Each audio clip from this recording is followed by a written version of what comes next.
सरकार ये सुनिश्चित करेगी कि किसानों को उत्तम बीज से लेकर टेक्नोलॉजी उसकी हर सुविधा मिले।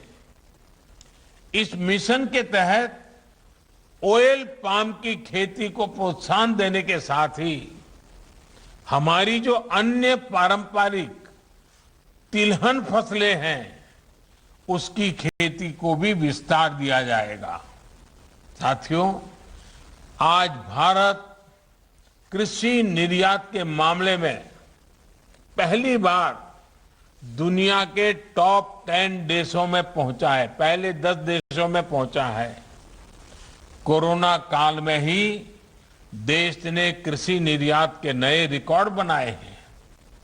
आज जब भारत की पहचान एक बड़े कृषि निर्यातक देश की बन रही है, तब हम खाद्य तेल की अपनी जरूरतों के लिए आयात पर निर्भर रहें, ये बिल्कुल उचित नहीं है।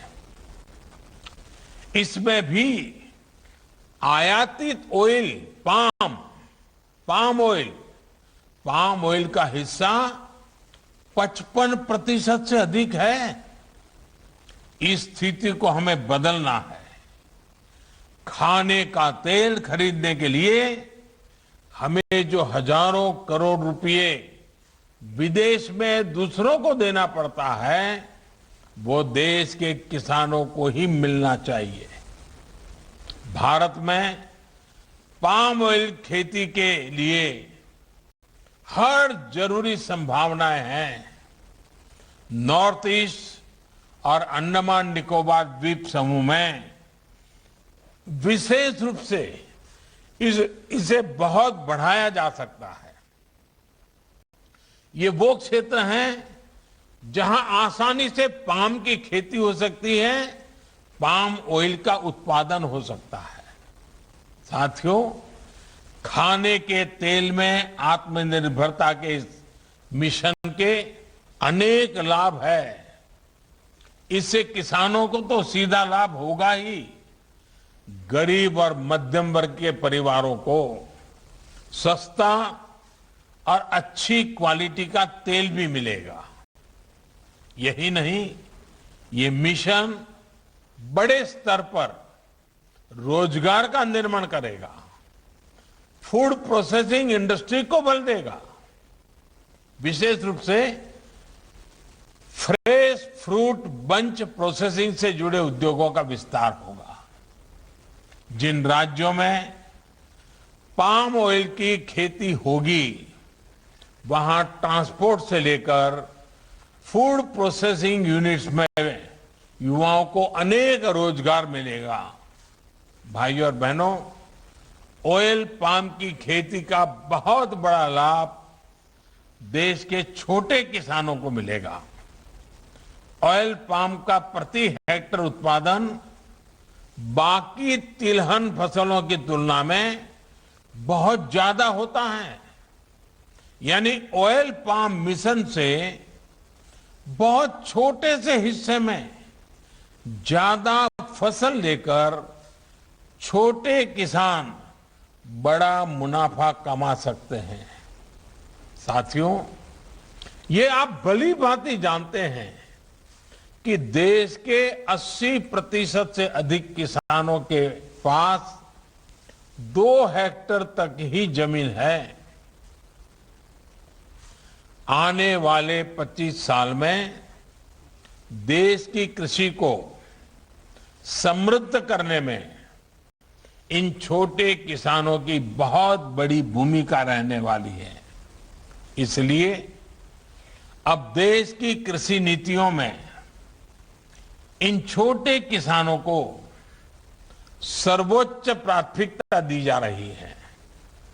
इसी भावनाओं के साथ बीते सालों में छोटे किसानों को सुविधा और सुरक्षा देने का एक गंभीर प्रयास किया जा रहा है। पीएम किसान सम्मान निधि के तहत अब तक 1,60,000 करोड़ रुपए किसानों को दिए गए हैं। इसमें लगभग 1 लाख करोड़ रुपए तो कोरोना के मुश्किल समय में ही छोटे किसानों तक पहुंचे हैं।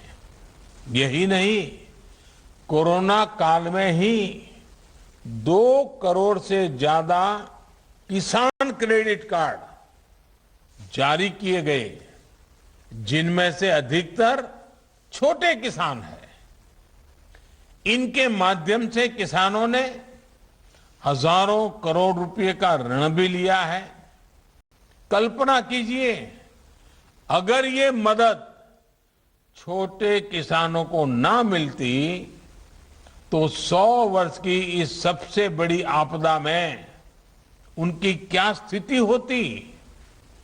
उन्हें छोटी छोटी जरूरतों के लिए कहां कहां नहीं भटकना पड़ता। भाई और बहनों, आज जो कृषि इंफ्रास्ट्रक्चर बन रहा है, जो कनेक्टिविटी का इंफ्रास्ट्रक्चर बन रहा है, या फिर जो बड़े बड़े फूड पार्क लग रहे हैं, इनका बहुत बड़ा लाभ छोटे किसानों को ही हो रहा है। आज देश में विशेष किसान रेल चल रही है। इन ट्रेनों से हजारों किसानों ने अपना उत्पाद कम कीमत में, ट्रांसपोर्ट का खर्चा बहुत कम, देश की बड़ी बड़ी मंडियों तक पहुंचाकर अधिक कीमत से माल बेचा है। इसी प्रकार जो विशेष इंफ्रास्ट्रक्चर फंड है, इसके तहत भी छोटे किसानों के लिए आधुनिक भंडारण की सुविधाएं तैयार हो रही है। बीते साल में 6,500 से अधिक प्रोजेक्ट स्वीकृत हो चुके हैं।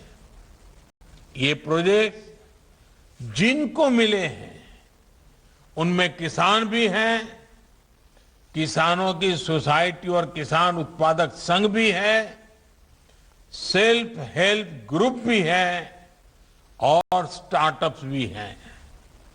हाल में एक और बड़ा फैसला लेते हुए सरकार ने तय किया है कि जो राज्यों में हमारी सरकारी मंडियां हैं, उनको भी इस फंड से मदद मिल सके।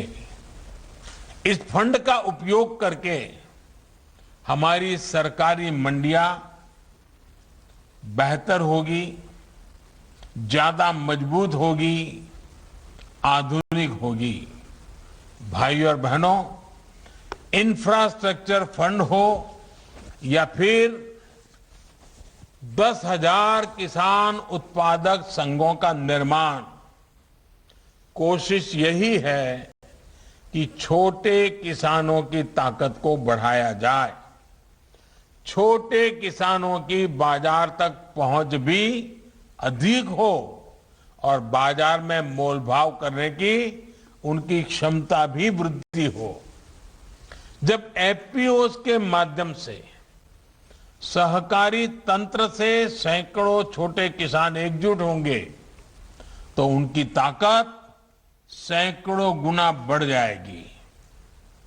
इससे फूड प्रोसेसिंग हो या फिर निर्यात, इसमें किसानों की दूसरों पर निर्भरता कम होगी।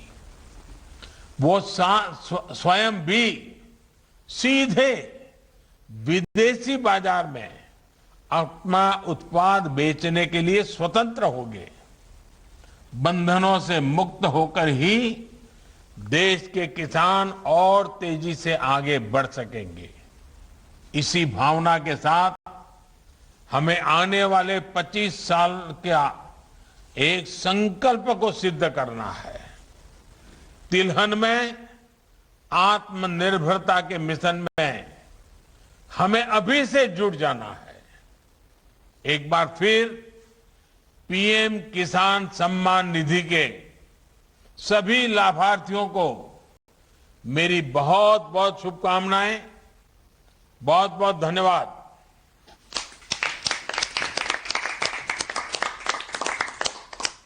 माननीय प्रधानमंत्री जी का बहुत बहुत धन्यवाद।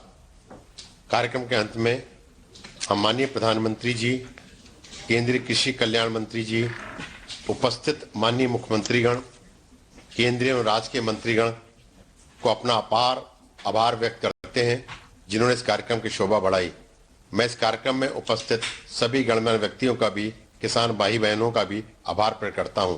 सभी को पुनः नमस्कार। जय Hind. Prime Minister Narendra Modi talking on the occasion of releasing the 9th installment of the PM Kisan Yojana scheme and talking about how he aims to strengthen the small farmers through this scheme. Also referring to how more than 6,500 new projects have been started, including the self-help groups and other farmer societies to help them strengthen their business.